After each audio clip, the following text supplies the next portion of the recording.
परशुराम शिष्य हस्तिनापुर के राजगुरु महायोद्धा प्रतापी आचार्य द्रोण पधार रहे हैं।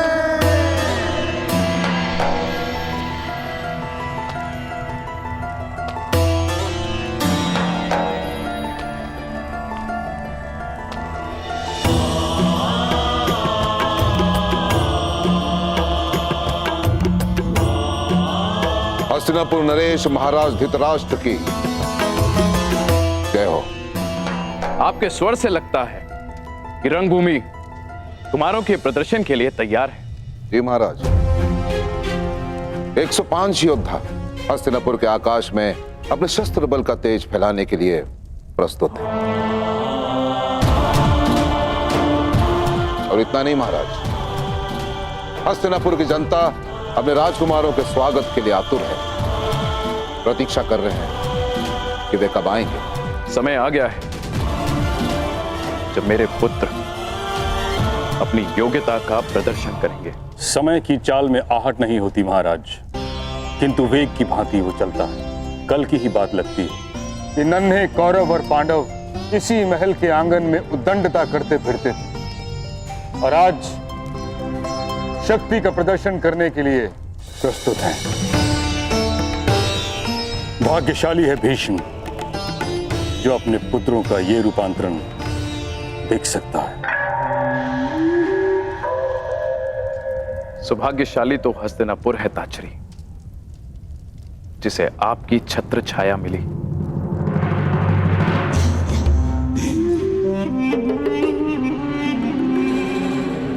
निसंदेह महाराज, निसंदेह, सत्य वचन। जिस राज्य के महाबली भीष्म और महाधनुर्धर द्रोण जैसे स्तंभ हो, वो राज्य सौभाग्यशाली होगा ही। और मुझे पूर्ण विश्वास है कि राजकुमारों का यह प्रदर्शन निश्चित रूप से हस्तिनापुर को गर्वित करेगा। आनंद दुगना हो सकता है महाराज यदि क्या शकुनी? महाराज, चपल धनुर्धर वो है जो एक बाण से 2 लक्ष्य साधे, और चतुर राजनेता वो है जो एक ही आयोजन से 2 प्रयोजन सिद्ध करे। आपका तात्पर्य क्या है गंधार नरेश? यही कि क्यों न इस प्रदर्शन को एक मैत्रीपूर्ण प्रतियोगिता का रूप दे दिया जाए और कल की रंगभूमि में जो विजेता होगा उसे क्यों न युवराज घोषित कर दिया जाए महाराज। प्रतिस्पर्धा प्रतिद्वंदियों के बीच होती है गंधार नरेश, भाइयों के बीच नहीं।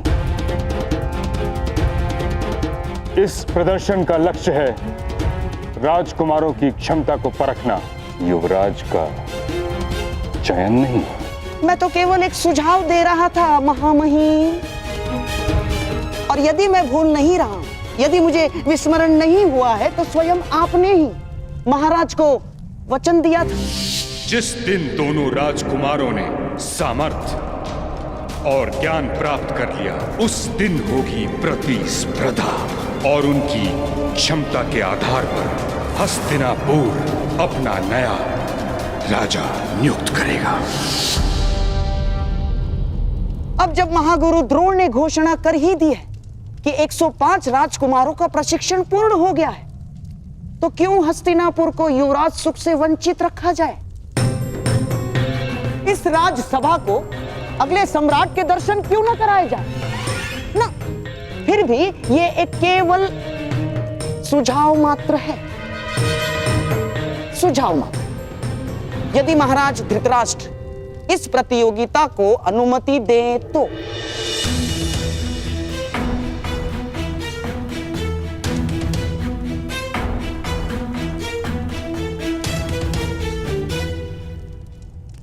उचित कह रहे हो शकुनी। इस सुझाव पर विचार किया जा सकता है। निश्चित रूप से हस्तिनापुर को युवराज की आवश्यकता है। निश्चित रूप से युवराज की आवश्यकता है महाराज, किंतु चयन के लिए प्रतिस्पर्धा विकल्प नहीं। महामहिम का कथन सत्य है महाराज। इन 105 भाइयों को एक साथ मिलकर हस्तिनापुर की रक्षा करनी है। जो उत्तराधिकार के लिए एक दूसरे से लड़ बैठेंगे वो मिलकर किसी देश की रक्षा कैसे करेंगे? यह संभव है महाराज।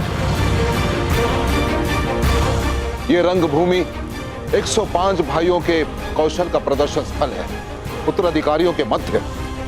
इसे युद्ध क्षेत्र मत बनाएं।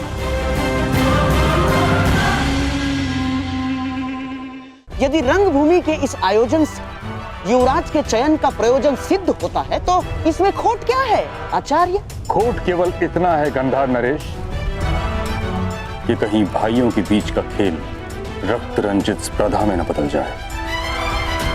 महामहिम भीष्म बिल्कुल ठीक कह रहे हैं। आचार्य, वो क्षत्रिय कैसा जो युद्ध से भयभीत हो जाए, और वो राजकुमार कैसा जो अपने राज्य की रक्षा के लिए घाव खाने से पीछे हट जाए? और क्या गुरु द्रोण को अपने शिष्यों पर इतना भी विश्वास नहीं कि वे तनिक पीड़ा सह सकेंगे? और क्या महामहिम भीष्म को अपने कुल के रक्त की परीक्षा लेना क्या इतना कठिन प्रतीत हो रहा है? क्यों? जो गंगा पुत्र भीष्म अपने केवल वचन के लिए आजन्म ब्रह्मचारी रहे, जिन्होंने अपने दिए हुए वचन के लिए मृत्यु को स्वयं से आज तक दूर रखा, क्या ऐसे महामहिम महाबली गंगा और शांतनु पुत्र भीष्म हस्तिनापुर के सिंहासन को एक सशक्त, समर्थ, सक्षम और सुरक्षित हाथों में नहीं देखना चाहेंगे? मैं मानता हूं ताक्षरी कि राजकुमारों के लिए यह प्रतियोगिता बहुत कठिन होगी, परंतु मुझे आचार्य द्रोण की शिक्षा पर पूर्ण विश्वास है कि सभी राजकुमार इस प्रतियोगिता को मैत्रीपूर्ण भाव से लेंगे। फिर सभी राजकुमारों को एक नियम से बांध दिया जाएगा। यदि किसी भी राजकुमार ने दूसरे राजकुमार का रक्त बहाया तो उसे अपात्र घोषित कर दिया जाएगा। इस नियम के प्रभाव से आपकी चिंता का हल भी निकल आएगा और हस्तिनापुर को उसका युवराज भी मिल जाएगा। कहिए ताक्षरी, क्या ये उचित नहीं? जैसी महाराज की अच्छा। तो फिर यह निश्चित रहा कि कल सभी राजकुमारों के बीच शक्ति प्रदर्शन होगा और मुझे पूर्ण विश्वास है कि विजेता वही होगा जो सर्वश्रेष्ठ होगा।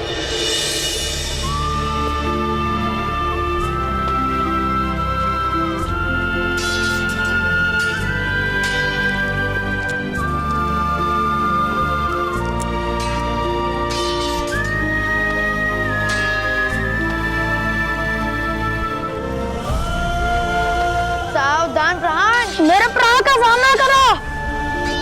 क्या आप भी कल रंगभूमि में प्रदर्शन करोगे कौरव और पांडवों के साथ? प्रदर्शन? कैसा प्रदर्शन? कल हस्तिनापुर के 105 राजकुमारों का शक्ति प्रदर्शन है। सुना है कुमार अर्जुन अपने धनुर्विद्या का कौशल भी दिखाएंगे।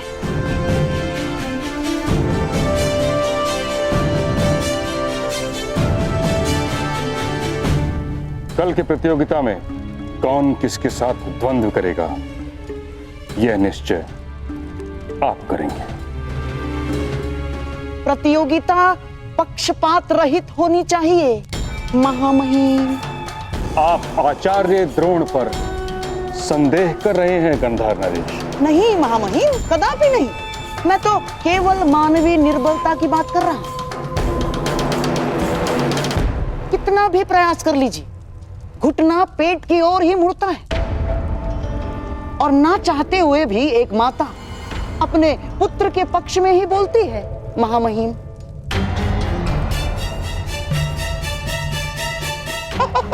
और महागुरु द्रोण का अर्जुन के प्रति प्रेम जगत विख्यात है।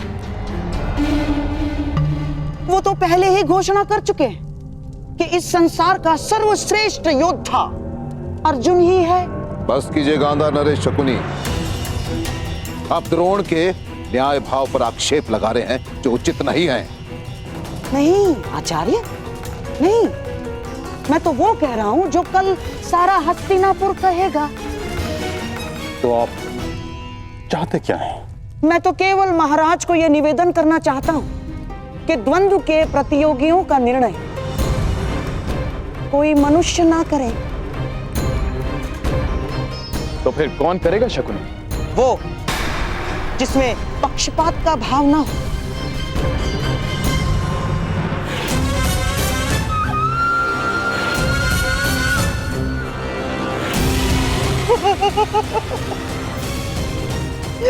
ये मेरे पास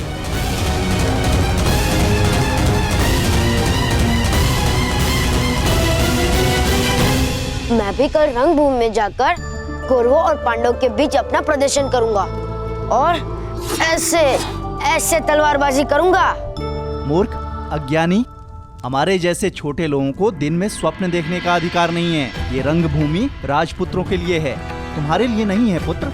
तुम लोहार के पुत्र हो, लोहार का काम करो, छोड़ो ये तलवार वलवार चलाना। अपनी निर्बलता और उस पर क्यों थोप रहे हो? हर बालक का अधिकार होता है अपना भविष्य चुनने का, अपना भाग्य स्वयं लिखने का।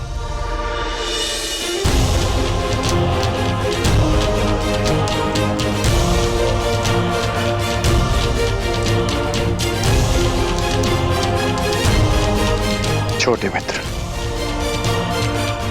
कभी स्वप्न देखना मत छोड़ना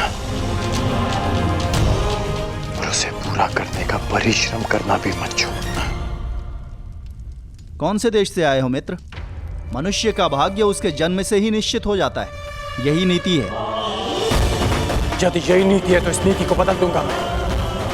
हस्तिनापुर के मस्तक पर अपने बाणों की नोक से अपना भाग्य स्वयं लिखेगा ये रात है।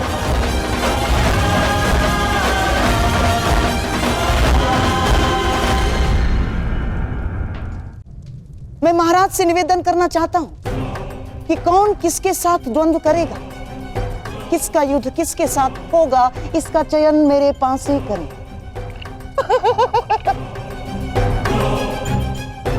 महाराज, इससे खेल भी रोचक हो जाएगा और महागुरु द्रोण पर किसी प्रकार का आरोप भी नहीं लगेगा। परंतु मैं शकुनी की बात से सहमत हूं ताक्षरी। पासों से यदि प्रतियोगियों का चयन होगा तो अवश्य ही वो निष्पक्ष ही होगा।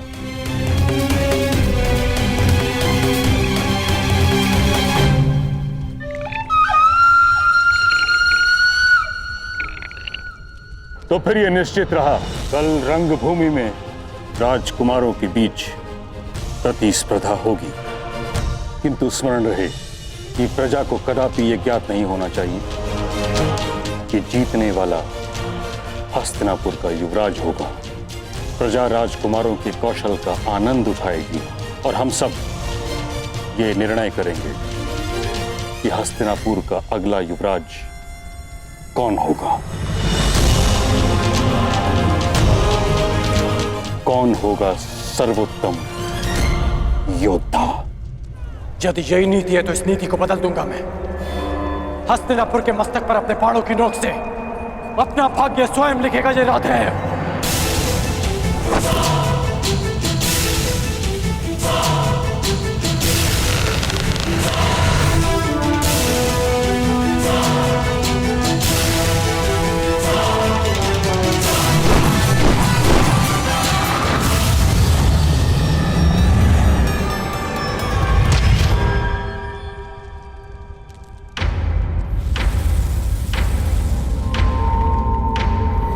ये हस्तिनापुर की राजसभा में किसने आक्रमण किया? यह आक्रमण नहीं, किसी के आगमन का संदेश है। आचार्य द्रोण, इस बाण पर गुरु परशुराम का चिन्ह है। परंतु महामहिम, गुरु परशुराम के दो जीवित शिष्य आप और मैं इस राज्यसभा में उपस्थित हैं, तो फिर यही प्रश्न मुझे विचलित कर रहा है आचार्य द्रोण।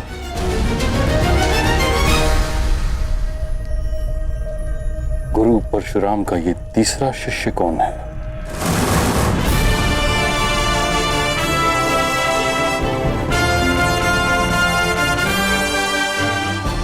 अब समय है कौशल के प्रदर्शन का।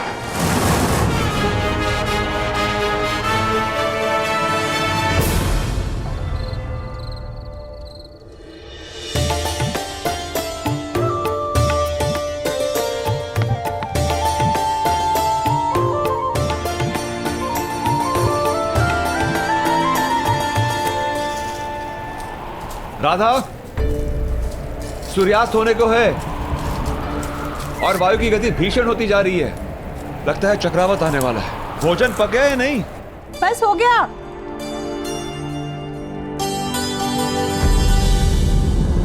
हे महादेव, ये किस धुन में खो गई मैं?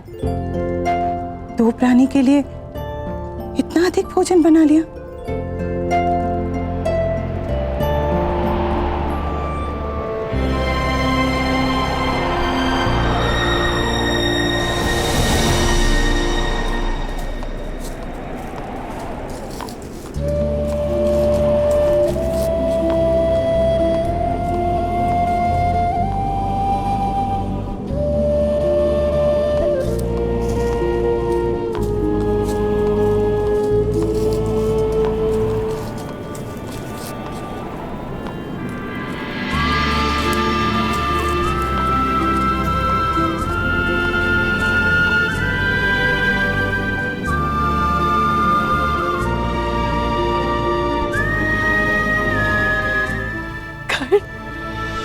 राधे कर्ण माता।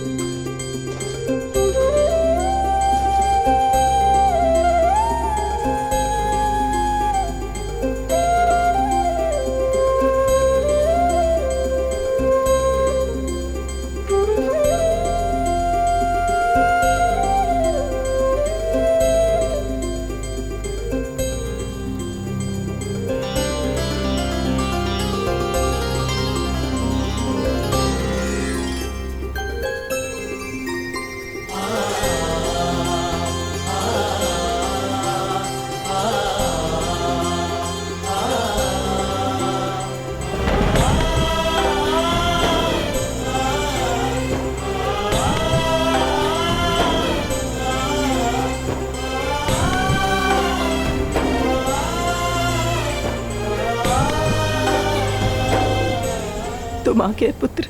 हाँ माँ, मैं आ गया।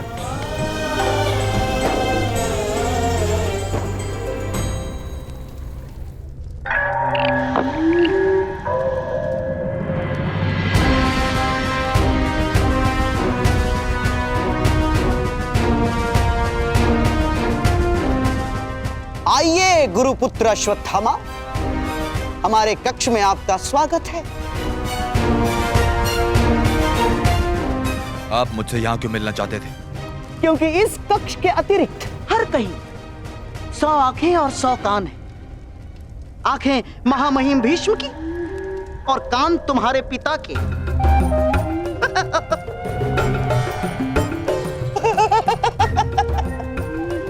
और यहाँ इस कक्ष में हमारी बात सुनने और देखने वाला कोई नहीं।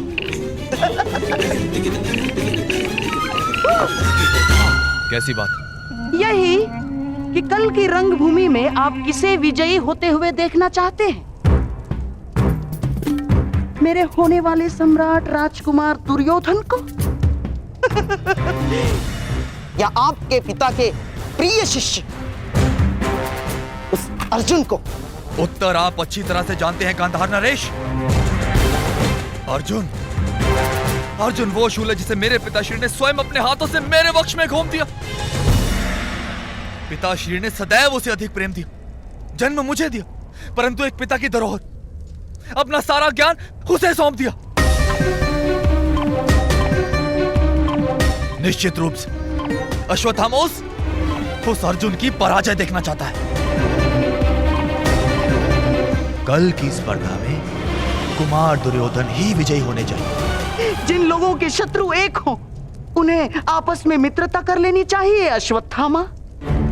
हमारा स्वप्न एक है और वो स्वप्न पूरा होने में बाधा भी एक ही है। अर्जुन, दोस्त, बाधा को दूर करने का कोई हल सोचा है आपने? उसका हल बताने के लिए तो आपको यहां बुलाया है।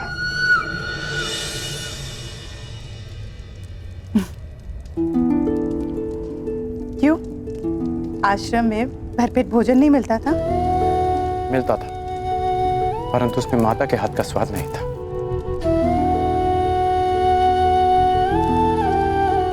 वैसे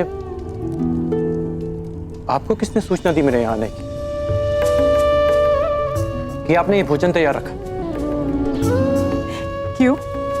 पूर्वाभास केवल तुम धनुर्धारी को ही होता है। तुम लोग शब्द सुनकर लक्ष्य का आभास कर लेते हो, किंतु माता का अपने पुत्र के लिए आभास सबसे अधिक शक्तिशाली होता है।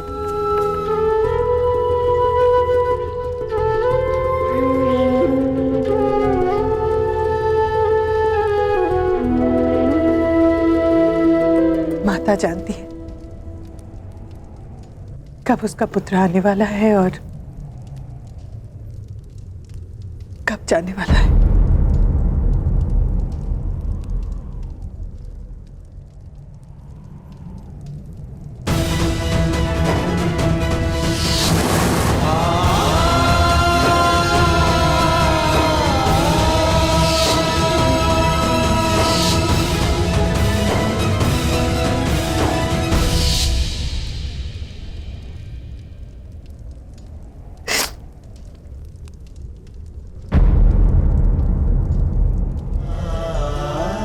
आभास भले ही ना हो,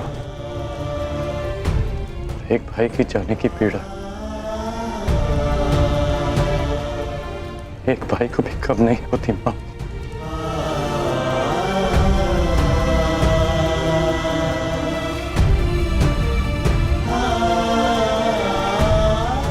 ये बताओ, प्रशिक्षण कैसा रहा तुम्हारा? गुरुदेव को अधिक सताया तो नहीं? आप विषय को टाल रहे हैं।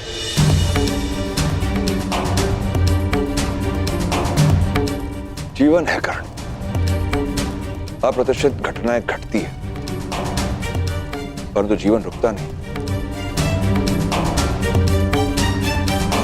परंतु आप भूल नहीं सकते, जो हुआ उसे जीते जी भुला पाना संभव है, और स्मरण रखकर जी पाना भी संभव नहीं है कर्ण।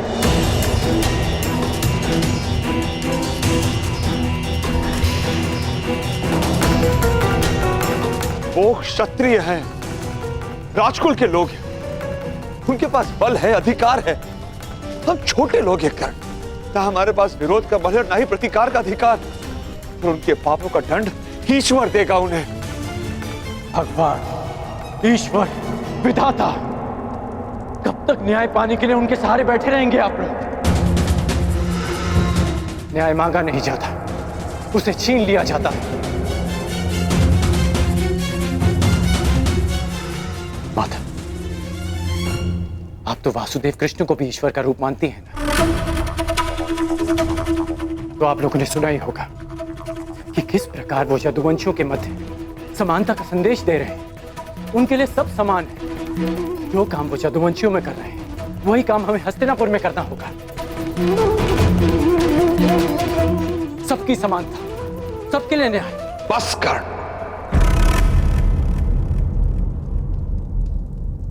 तनिक नहीं बदले तुम। परंतु पिताश्री, तुम एक सूत पुत्र हो, सूत पुत्र। संसार के सर्वश्रेष्ठ सारथी बन सकते हो, यही तुम्हारा प्रारब्ध है। न्याय राजकुल का अधिकार है, उसे उन्हीं के पास रहने दो। देखा है उनका न्याय, वो न्याय जो शोन को मिला था। मेरे भाई की हत्या कर दी गई, उसे मार दिया गया था। इसे आप न्याय कहते हैं?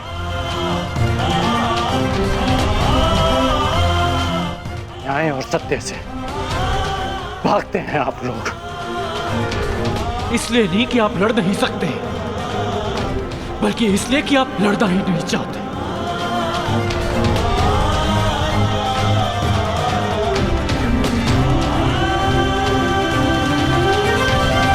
भागने से प्रारब्ध नहीं बदलता पिताश्री।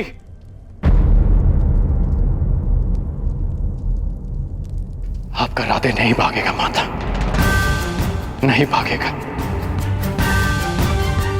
आपको स्मरण है ना, आपने मुझसे शोन की हत्या का प्रतिकार मांगा था, सबके लिए न्याय मांगा था। मैं करूंगा प्रतिकार माता। शोन को न्याय मिलेगा, हम सबको न्याय मिलेगा। और अगर नहीं मिला तो मैं उस न्याय को अपने बाणों से छलनी कर, अपने रथ से बांधकर घसीटता हुआ आपके चरणों में ले आऊंगा। ये मेरा वचन है आपसे।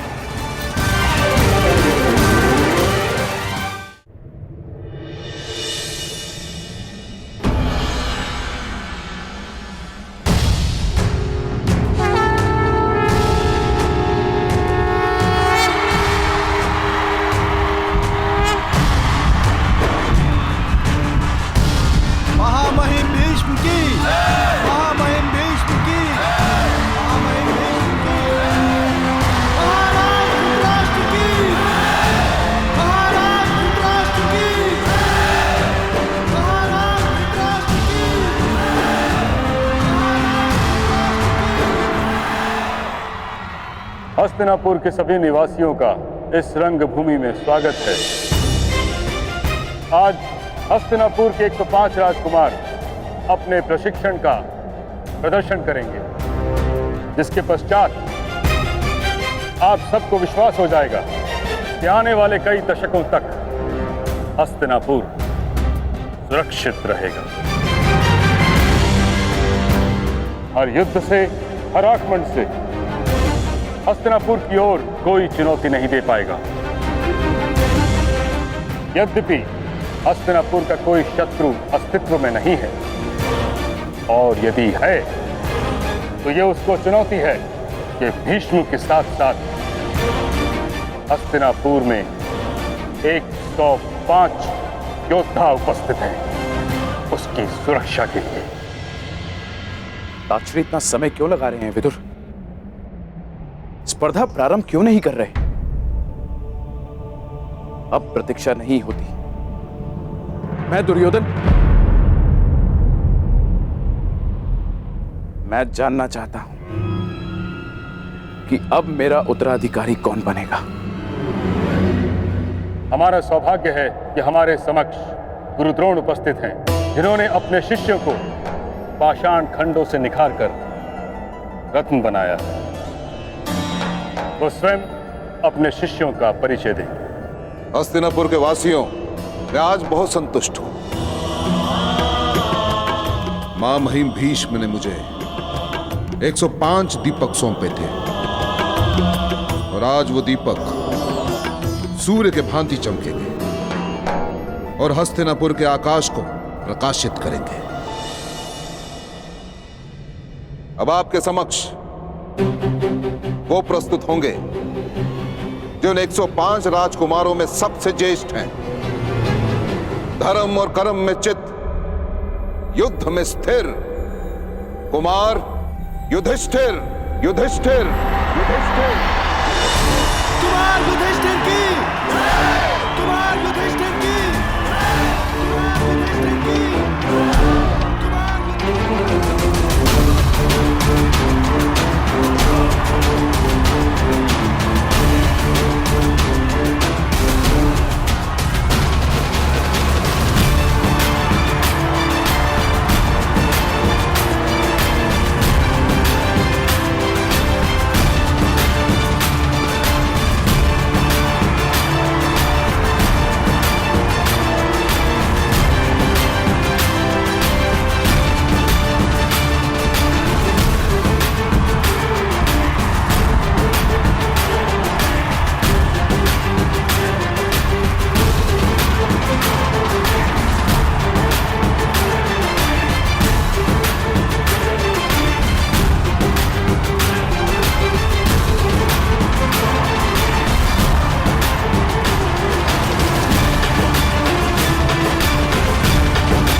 अब आप सबके समक्ष प्रस्तुत होंगे हस्तिनापुर नरेश महाराज धृतराष्ट्र के 100 पुत्र, जिनका नेतृत्व अजय योद्धा, गदा युद्ध में प्रवीण महाराज कुमार दुर्योधन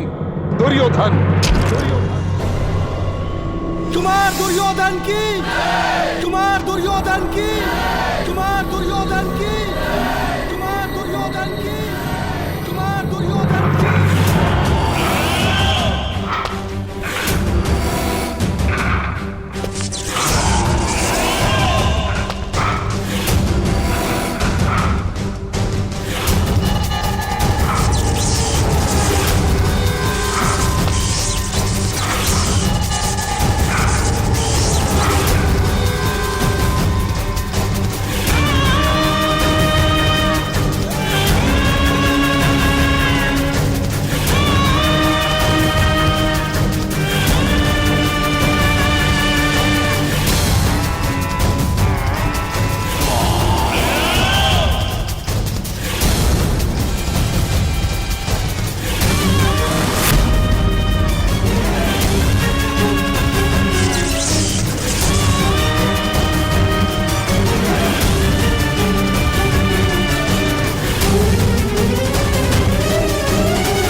ये स्वर कैसा कुंती?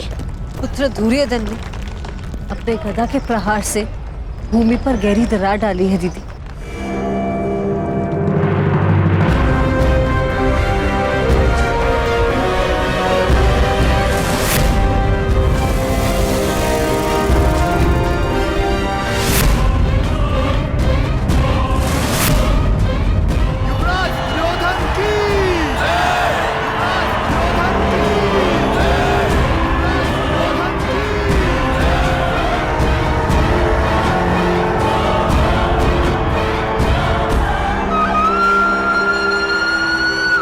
महाराज धृतराष्ट्र, पितामह भीष्म समेत उपस्थित सभी को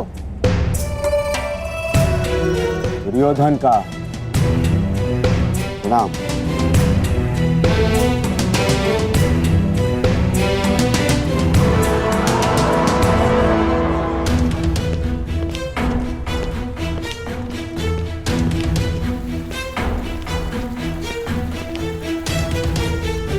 कहां जा रहे हो कर्ण?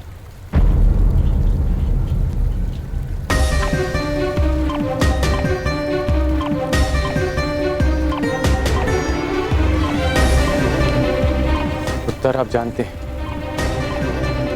कुमारों का प्रदर्शन देखने जा रहा हूं।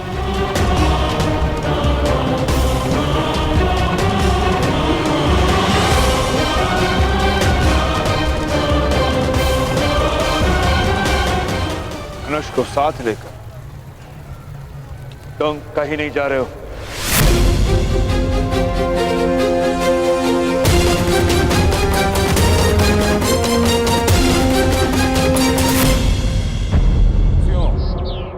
अब आपके समक्ष आ रहे हैं महाबाहु, पवन के वेग से गदा चलाने में निपुण विकोदर भीम। भीम पांडुपुत्र भीम की, पांडुपुत्र भीम की, पांडुपुत्र भीम की।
कुंती, ये गर्जना कैसी?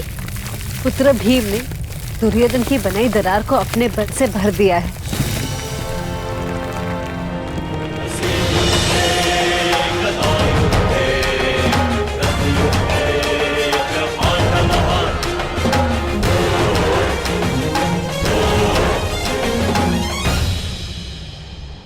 अब आपके समक्ष आ रहे हैं वो जो खड़ग युद्ध में जिनकी कोई तुलना नहीं, तलवार और ढाल की भांति अटूट, पांडुपुत्र नकुल और सहदेव नकुल की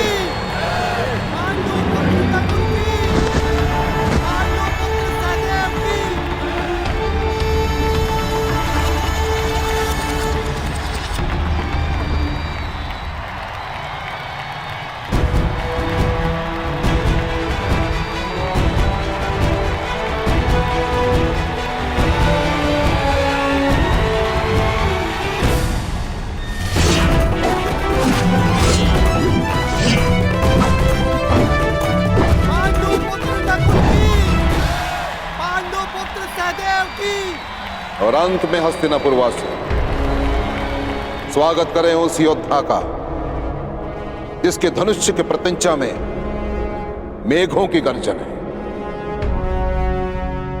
जिसके बाणों में चक्रवात का वेग है, जिसके कौशल में इंद्र का तेज है। स्वागत करें पांडुपुत्र अर्जुन का, पांडुपुत्र अर्जुन का, पुत्र अर्जुन का।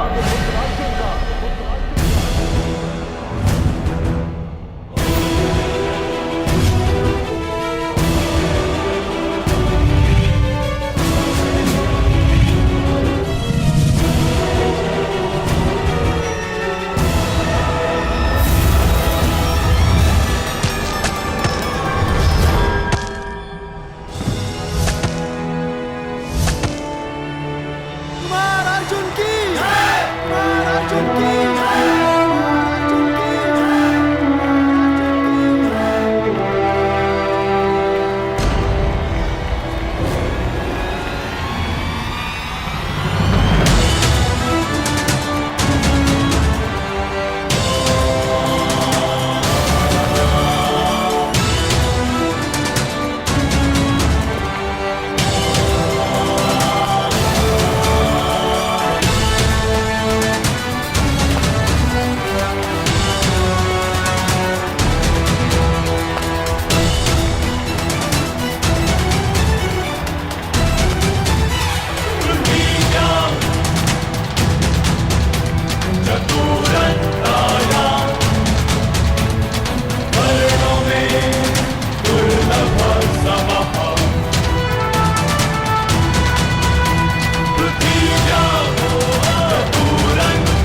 प्रदर्शन प्रारंभ हो गया है पिताश्री।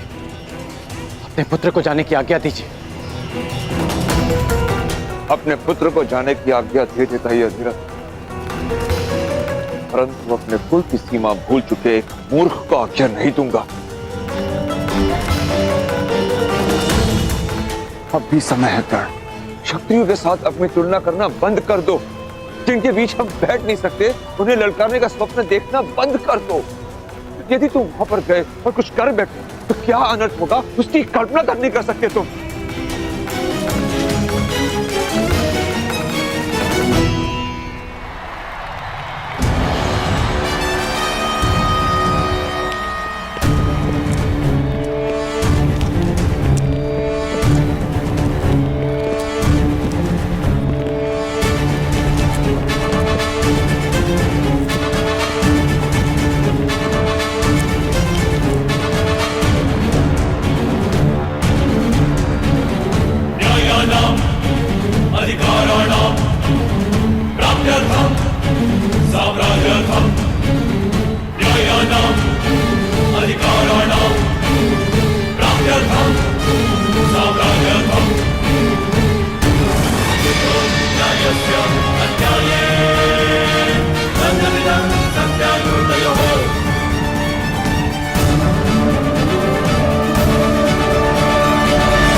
कुंती, सभी राजकुमार रंगभूमि में प्रवेश कर चुके हैं, तो अब द्वंद्व प्रारंभ होगा ना?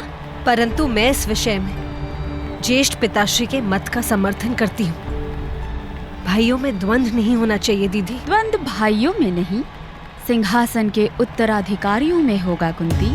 और ये आवश्यक भी है, क्योंकि हस्तिनापुर का अधिकार है कि उसे सबसे बलशाली युवराज मिले।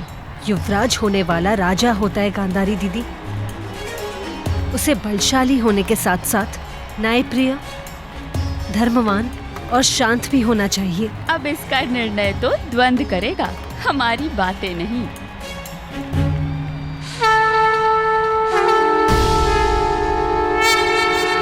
और अब राजकुमारों के बीच द्वंद्व होगा, और जो राजकुमार इस स्पर्धा में सफल होगा उसे इस स्पर्धा का विजेता घोषित किया जाएगा।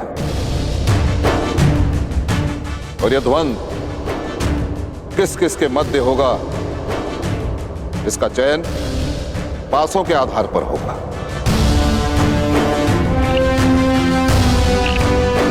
पर तो ध्यान रहे राजकुमारों, यह प्रतिस्पर्धा है, युद्ध नहीं।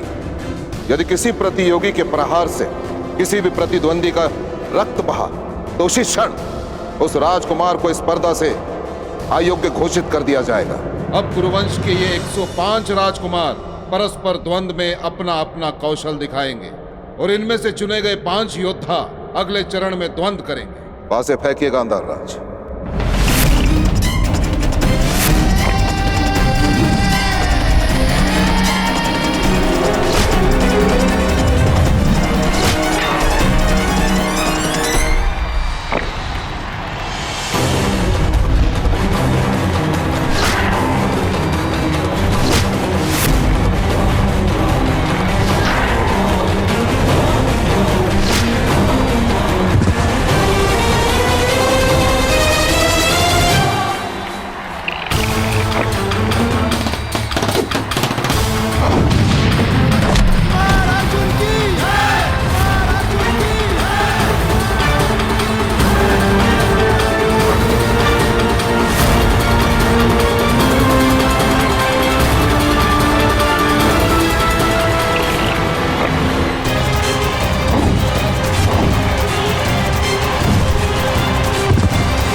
गुरुदेव, ये एक मैत्रीपूर्ण स्पर्धा है।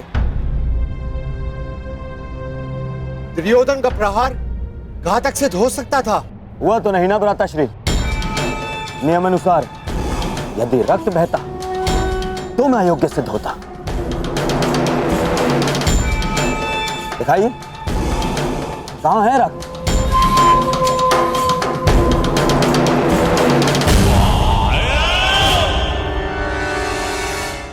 अब रंगभूमि में केवल 5 योद्धा शेष हैं। अर्जुन, युधिष्ठिर, भीम, दुशासन और दुर्योधन। अंतिम चरण में इन सब में द्वंद्व होगा। अरे काका, आप अभी तक यहीं हो? सारा हस्तिनापुर रणभूमि में है। अंतिम चरण प्रारंभ हो गए और अर्जुन अपना कौशल्य दिखाने वाले हैं।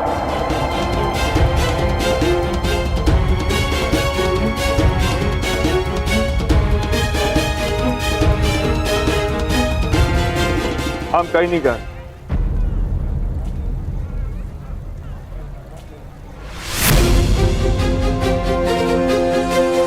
सुना नहीं कर्ण? भीतर जाओ।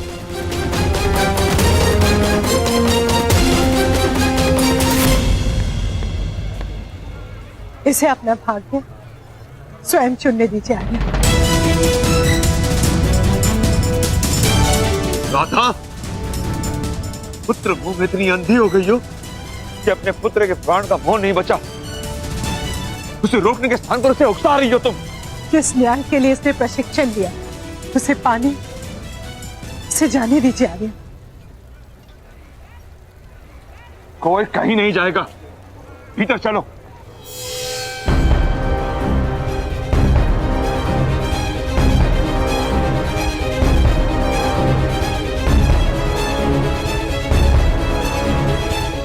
बात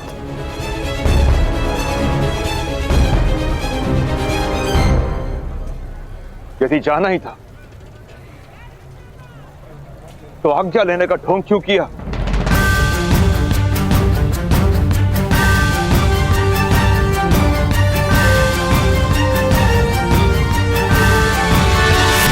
आज्ञा अधिरथ के पुत्र ने अपने पिता से मांगी थी और उसका पालन भी किया।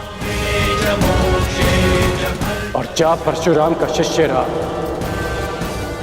उनको दिया वचन पूरा करने की वो हार नहीं मानेगा।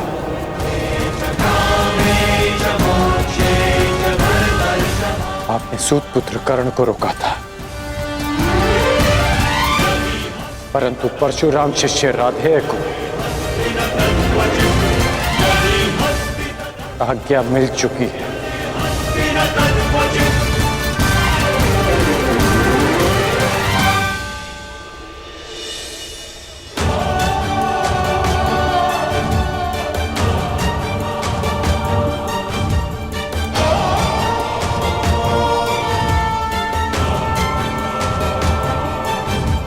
विजयी भव।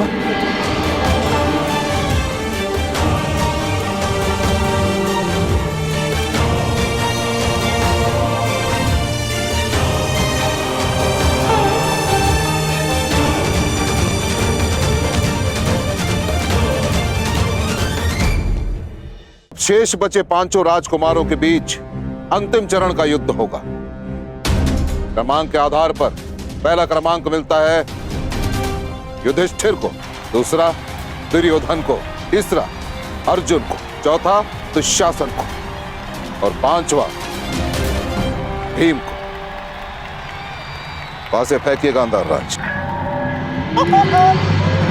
अब बताओ मेरे पासों, किस किस के बीच द्वंद्व होगा?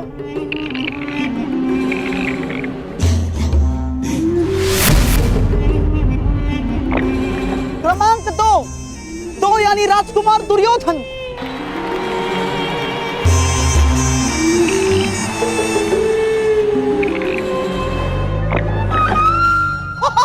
क्रमांक 4 यानी राजकुमार दुशासन।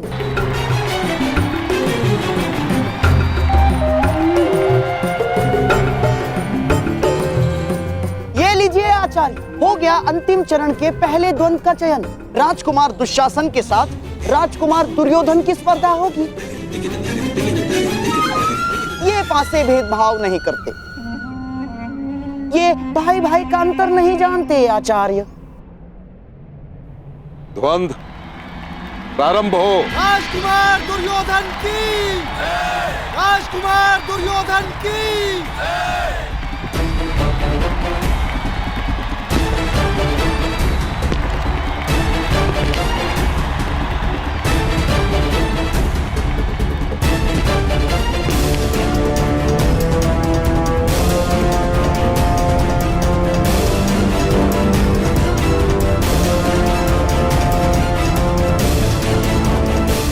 क्षमा कीजिए आचार्य, परंतु मैं अपने ज्येष्ठ भ्राता पर प्रहार नहीं करूंगा।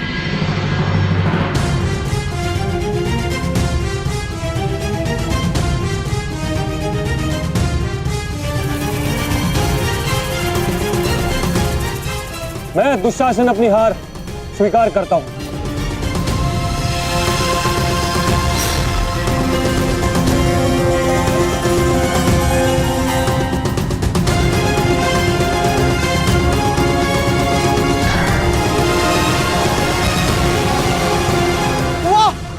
इस संसार में जहां एक छोटी सी विजय के लिए भाई भाई का गला काट देता है, वहां भाई भाई का ऐसा प्रेम, शताब्दियों तक ये भाई भाई का प्रेम स्मरण रहेगा। वाह!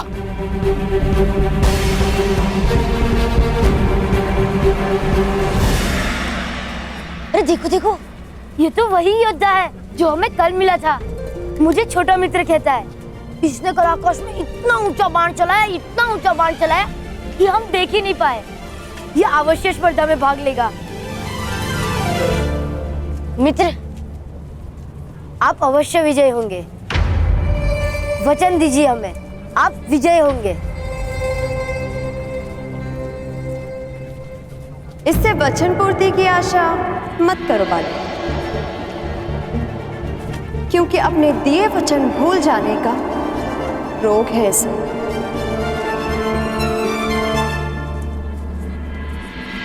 मैं वचन देता हूं वृषाली, मृत्यु से पूर्व हम दोनों की प्रतीक्षा पूरी होगी। मैं अवश्य आऊंगा। राधेय कर्ण अपनी माता की शपथ लेकर कहता है। अब यदि आप इस कर्ण का मुख देखेंगे तो वो केवल तभी जब वो गुरु परशुराम से दीक्षा ले लेगा।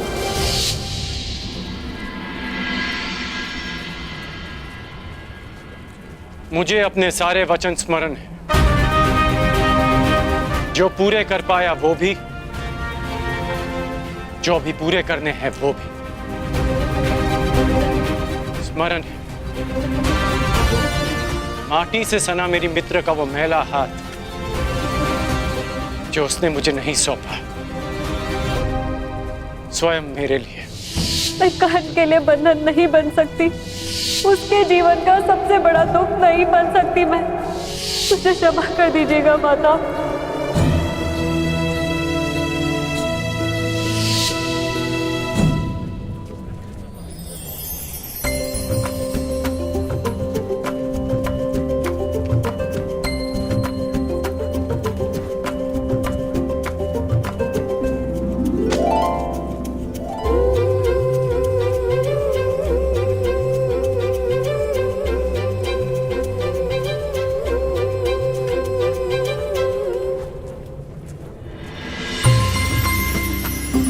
अच्छा, तो तुम अब तक जीवित हो? प्रत्यक्ष को प्रमाण की आवश्यकता नहीं। तो अपने वचन के अनुसार अब तुम संसार के सर्वश्रेष्ठ धनुर्धर हो। बताओ, प्रमाण कैसे दूं? प्रमाण देने का केवल एक ही उपाय है, एक ही स्थान है, ये तुम्हारे समक्ष।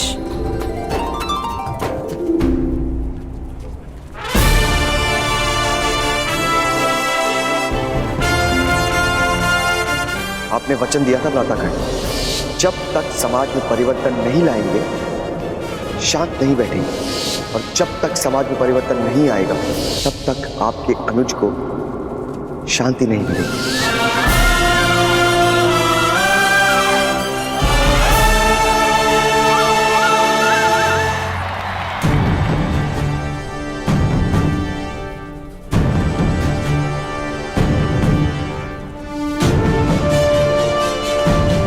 तुम अब तक नहीं बदली रुशाली, परंतु मैं देखना चाहती हूँ कि अपने वचन के अनुरूप तुम बदले हो या नहीं। आओ दिखाता।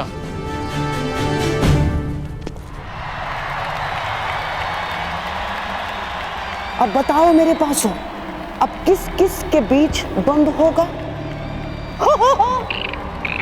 गंधार नरेश,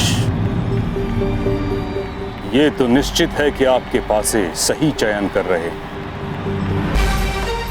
क्यों ना इस बार पासे मैं फेंकूं?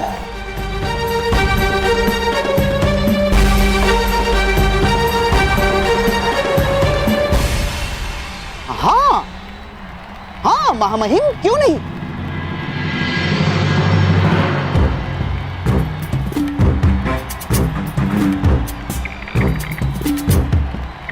मेरी लाज रखना पासों, दुर्योधन और अर्जुन के मध्य द्वंद्व नहीं होना चाहिए ना।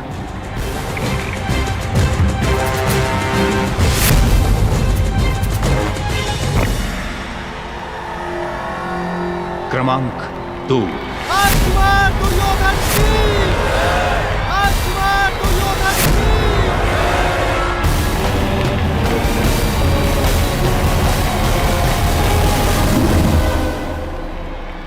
देखते हैं इस बार दुर्योधन किसके साथ द्वंद्व करेगा।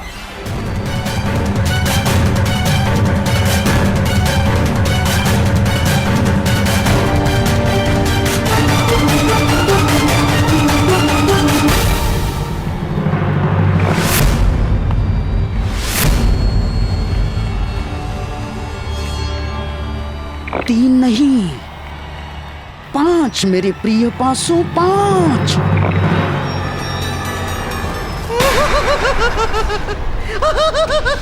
पांच महामहिम, 5 यानी कि भीम।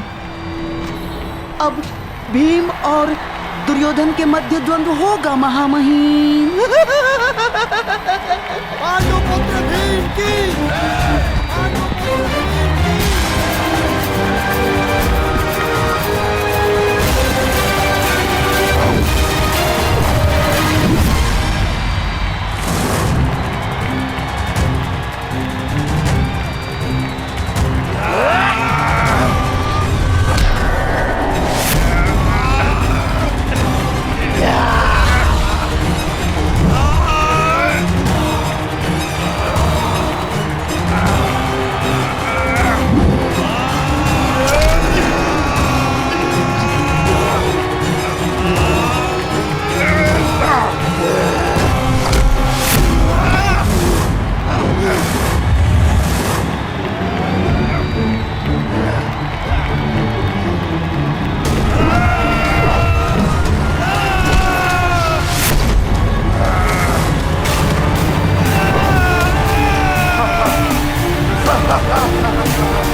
मेरी बताई हुई योजना से डिगना मत मेरे प्रिय ना। भीम को मारने के अवसर मैं तुम्हें अवश्य दूंगा, अवश्य।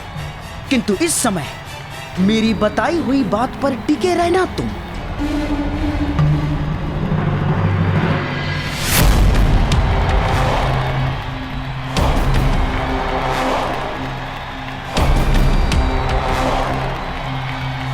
क्या बात है भीम, बड़े क्रोध में भोजन नहीं किया क्या?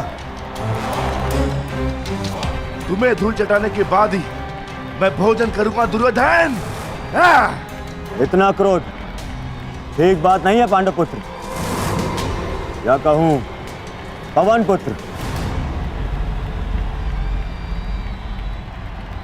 कितनी विचित्र बात है ना, एक पिता के कई पुत्र तो सामान्य बात है, परंतु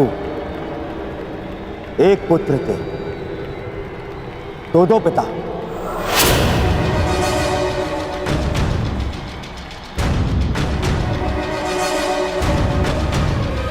बड़ी असामान्य बात है ना, पर तुम्हारे लिए असामान्य कैसे? 5 भाई, 2 माए और 6 पिता।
छोड़ो दुर्योधन को।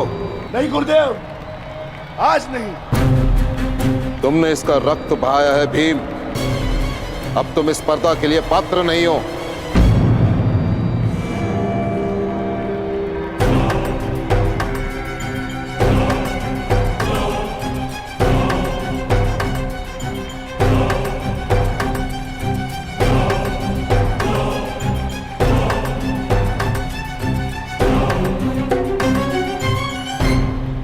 महामहिम, अब पासे फेंकने की बारी मेरी है।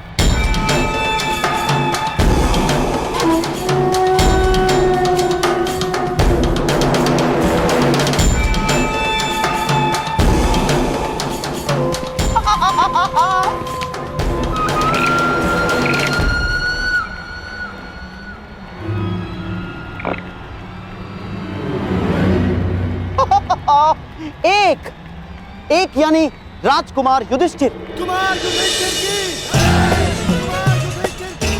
एक योद्धा को हराने का सबसे बड़ा मंत्र है उसकी एक भुजा को दूसरी भुजा से लड़वा दो।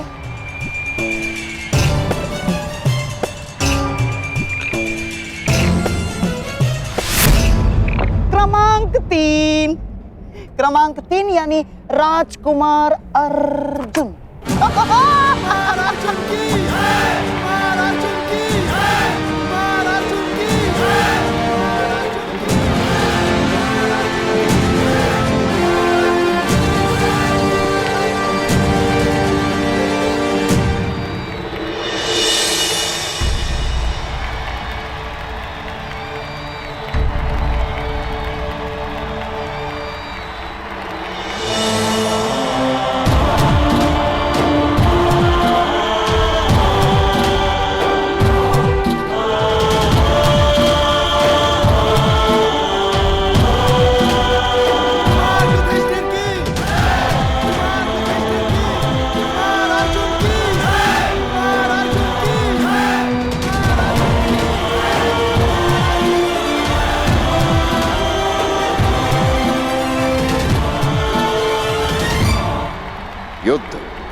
आरंभ हो।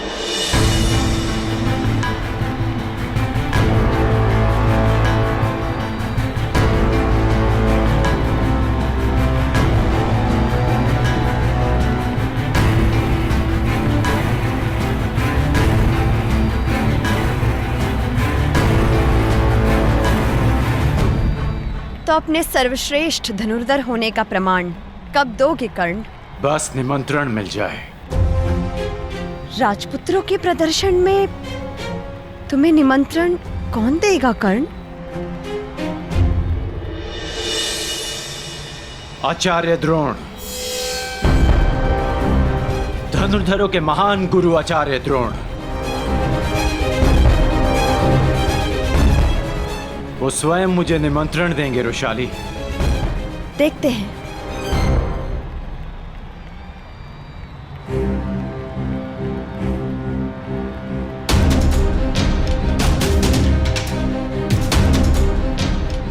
जिसने मेरा गुरु बनना स्वीकार कर दिया था, वो आज स्वयं मेरे गुरु भाई हैं।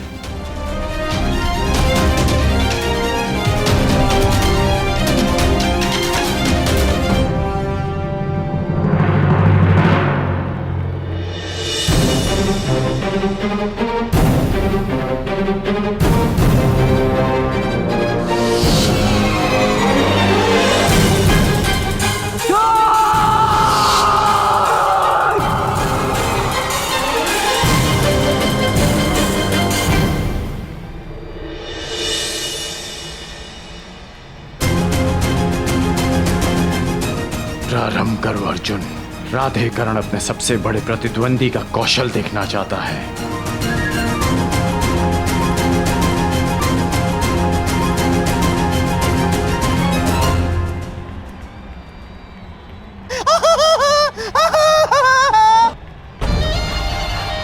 आज ही इस रंगभूमि में दूसरी बार दो भाइयों के प्रेम का उदाहरण देखने को मिलेगा।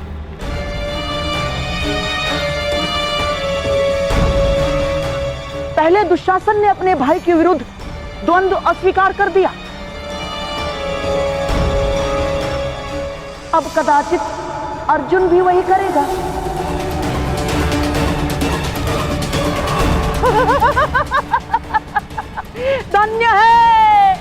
धन्य है हस्तिनापुर, धन्य है। बोलो अर्जुन, क्या अपनी हार स्वीकार करोगे या अपने देव समान ज्येष्ठ भ्राता के साथ द्वंद्व करोगे?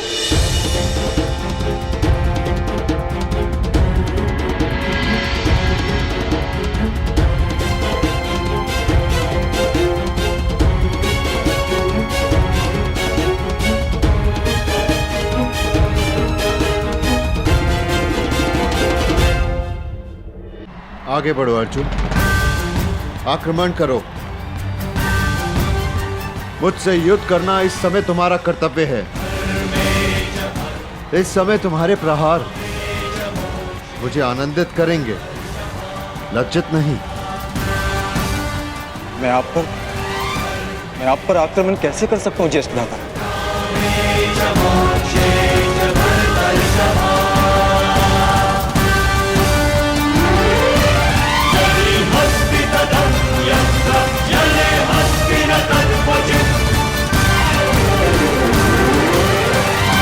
अब क्या होगा? क्या अर्जुन बिना युद्ध किए हार मान लेगा? अर्जुन का नहीं जानता, परंतु जितना कुमार युधिष्ठिर को समझता हूं, वो इस बाधा का हल अवश्य निकाल लेंगे।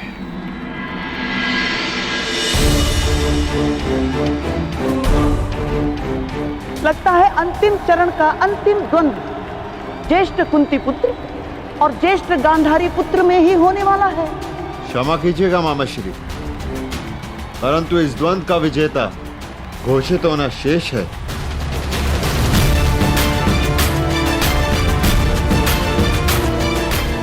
अर्जुन, मुझसे पहले तुमने जिन्हें पराजित किया, जिन पर बाण चलाए, वो भी तुम्हारे भ्राता ही थे।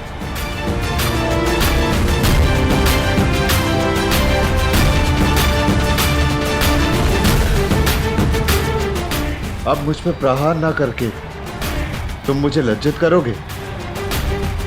मेरे मन में सदैव ये भार रहेगा कि मेरे अनुज ने पक्षपात किया है।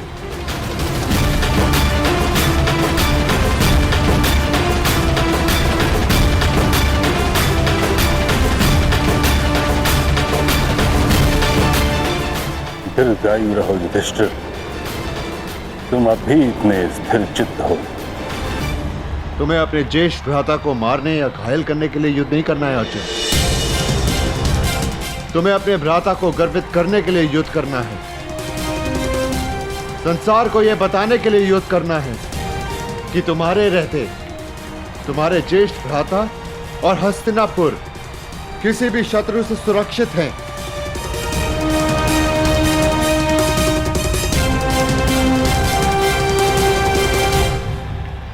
धनुष उठाओ अर्जुन।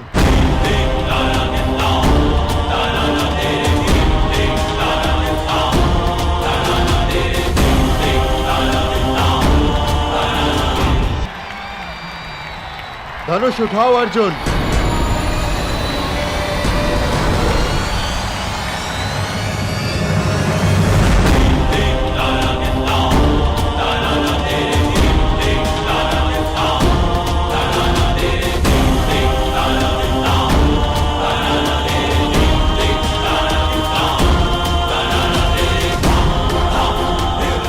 तुम मुझ पर प्रहार नहीं करोगे,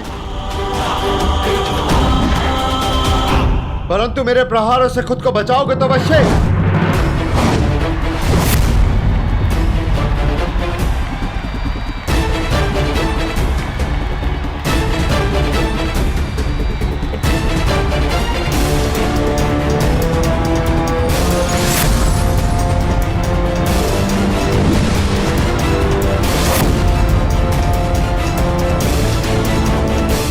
अर्जुन केवल बचाव ही करता रहेगा? कई बार बचाव ही सर्वश्रेष्ठ आक्रमण होता है,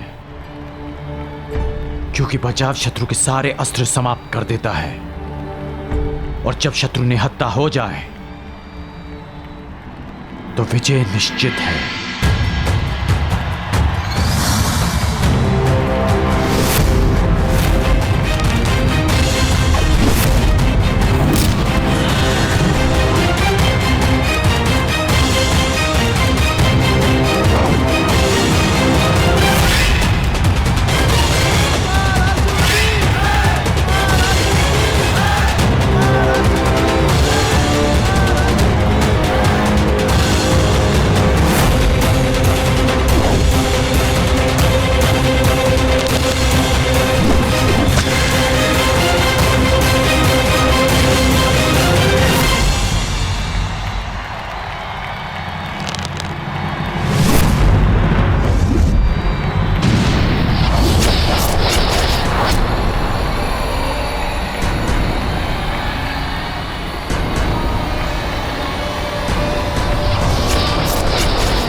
ज्येष्ठ भ्राता, यदि अगला बाण चला तो लक्ष्य आपकी छाती होगी, इसलिए यह युद्ध यहीं समाप्त करने की अनुमति चाहता हूं। अनुमति है।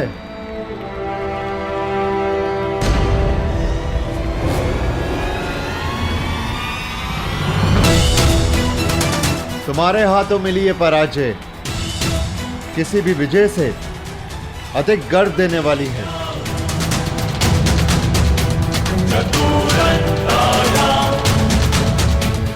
अर्जुन से मैं अपनी हार स्वीकार करता हूं आचार्य।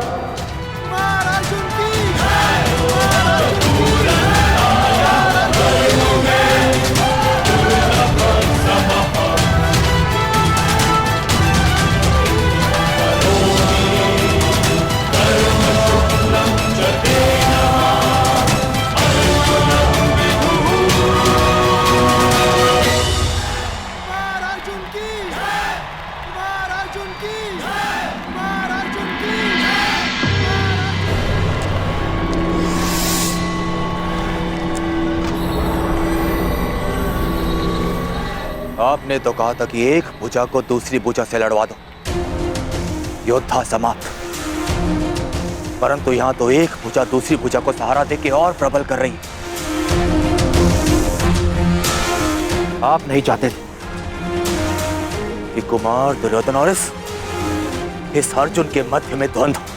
हाँ, मैं अवश्य चाहता था कि दुर्योधन को अर्जुन का सामना ना करना पड़े, परंतु ये जानता भी था कदाचित ऐसा ही होगा। इसीलिए आपसे सहायता की मांग की है गुरुपुत्र अश्वत्थामा।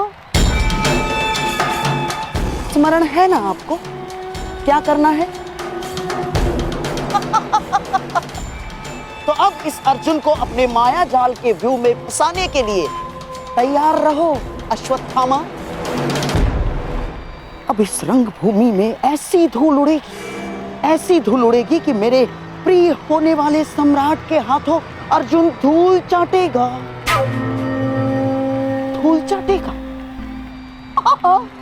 अवश्य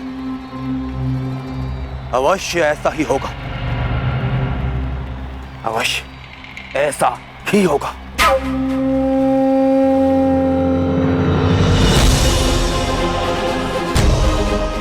बधाई हो अर्जुन, और आपको भी बधाई हो आचार्य द्रोण कि आपने मेरे लिए एक श्रेष्ठ प्रतिद्वंदी तैयार किया है।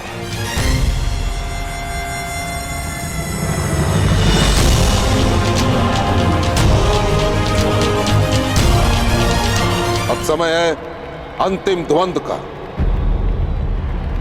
जो कुमार दुर्योधन और अर्जुन के बीच होगा।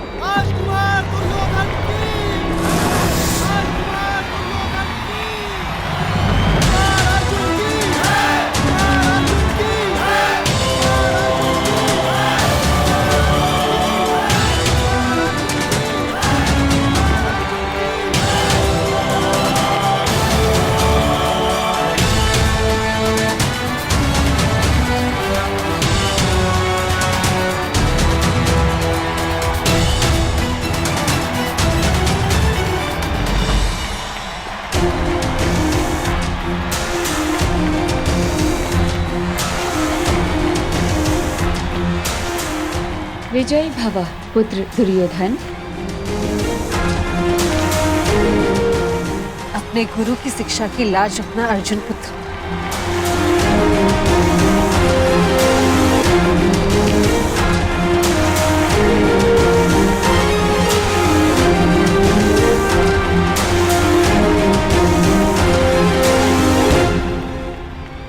ये क्या? दुर्योधन अर्जुन से इतना दूर क्यों खड़ा है? इतनी दूर से गदा का प्रहार कैसे कर पाएगा?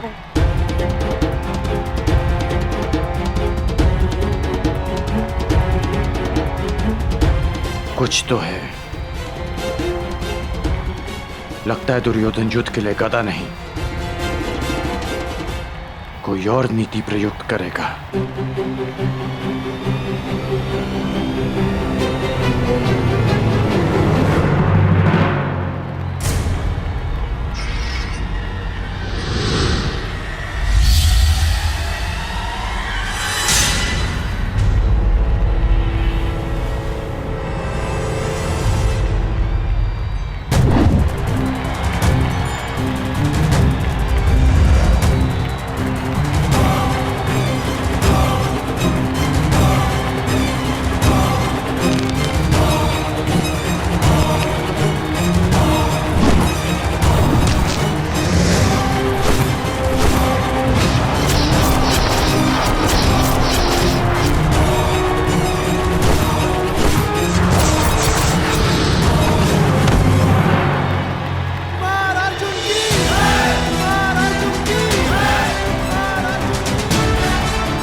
मुझे फूंक से उड़ा देने का स्वप्न देखा था ना आपने? पहले मेरे बाणों की आंधी से तो बच के दिखाइए।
ये अचानक चक्रवात कहां से आ गया?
क्या धनुर्धरों के पास चक्रवात को काटने का कोई उपाय नहीं?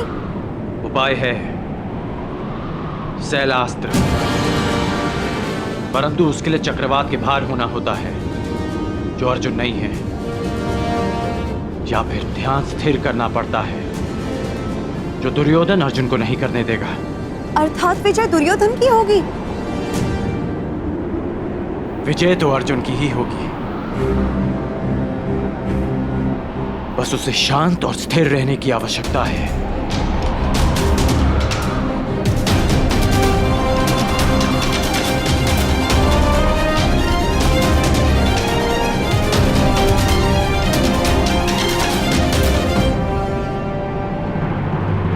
तुम्हें चाहे जितनी माया फैलानी है फैला लो अश्वत्थामा, जितने छल करने हैं कर लो, परंतु सब मिलकर भी अर्जुन को परास्त नहीं कर पाओगे। तुम अर्जुन का सामना कर रहे हो, अर्जुन का। ईश्वर ने मनुष्य को 5 इंद्रियां दी और एक सच्चे धनुर्धर के पास एक और इंद्रिय होती है, और वह है आभास। लक्ष्य को भेदने वाले के लिए कुछ भी असंभव नहीं। ध्वनि तुम्हारे कान सुनेंगे और तुम्हारे हाथ बाण चलाएंगे।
शिशिरास्त्र। शब्द भेदी संधान के भांति प्रयुक्त होता है। इसकी काट केवल एक महान धनुर्धर ही कर सकता है। अति उत्तम अर्जुन, अति उत्तम।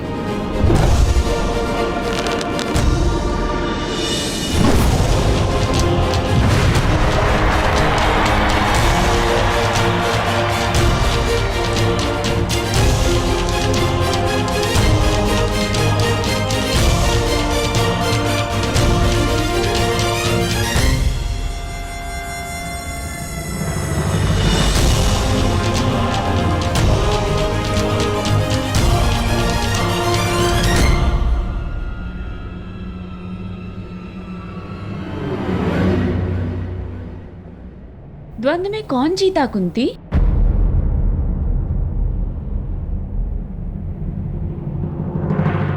कुमार अर्जुन की उत्तर प्रजा के कोलाहल ने दे दिया है।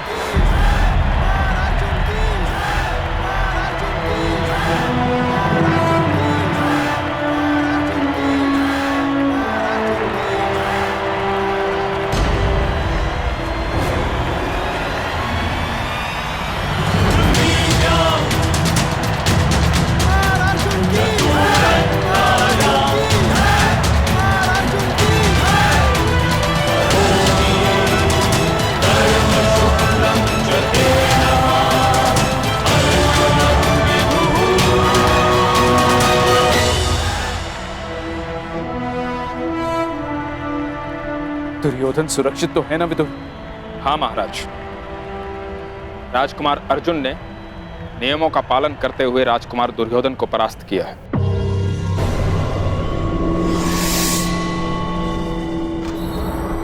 आज की रंग भूमि का विजेता पांडु पुत्र धनुर्धारी अर्जुन को घोषित किया जाता है।